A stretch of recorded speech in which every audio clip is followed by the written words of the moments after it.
24-sentabrda Avstraliya strategik siyosat tadqiqot o'rni doklad e'lon qilib, Xitoyning yanada Sharq Turkistonda davomli yangidan tutib turish markaz qurayotganligi.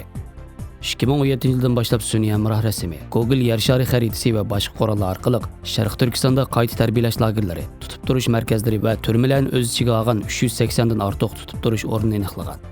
Bu 380 dan ortiq qamoqxonaning ichida 50% bexatarlik darajasi yuqori aslahalar bo'lib, mutaxassislarning bildirishicha, bu yerlik hukumatning bexatarlik darajasi nisbatan tuvan bo'lgan atalmish qayta tarbiyalash lagerlarini ishlatishni to'xtatib, mahbuslarning bexatarlik darajasi texmi yuqori bo'lgan turmalarga o'tkazganligidan darak berdi dedi.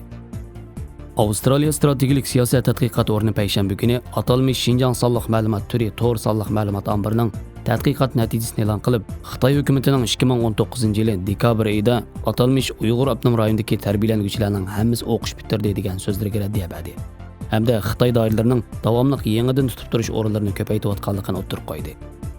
Xitoy hukumati qayta tarbiyalash lagerlaridagi kursantlarning o'qish bitirganligini o'tirib qo'ygan bo'lsa-mu, ammo bu sonliq ma'lumot ombirining sonliq ma'lumotlar yerlik hukumatning 2019 va 2020-yillari yangi tutib turish aslahalari qurilishiga davomli mablag' selayotganligini ko'rsatgan.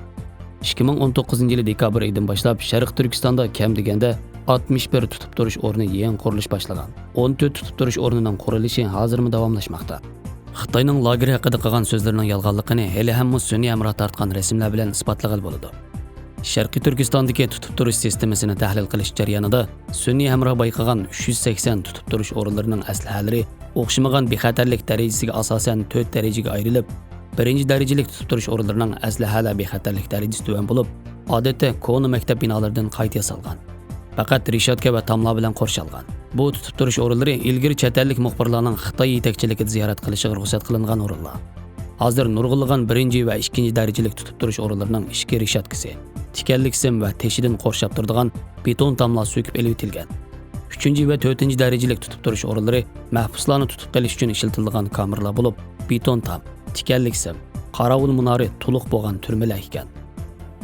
Avstraliya strategik siyosat tadqiqot o'rnining tadqiqot natijasida 2020-yil Sharq Turkistonda qurilayotgan 14 qurilish aslahalarining ko'pinchisi turma bo'lib, yaqinda qurilayotgan 61 aslahaning yarmi qattiq qo'llanilgan tutib turish lageri ekanligini oshkorlagan.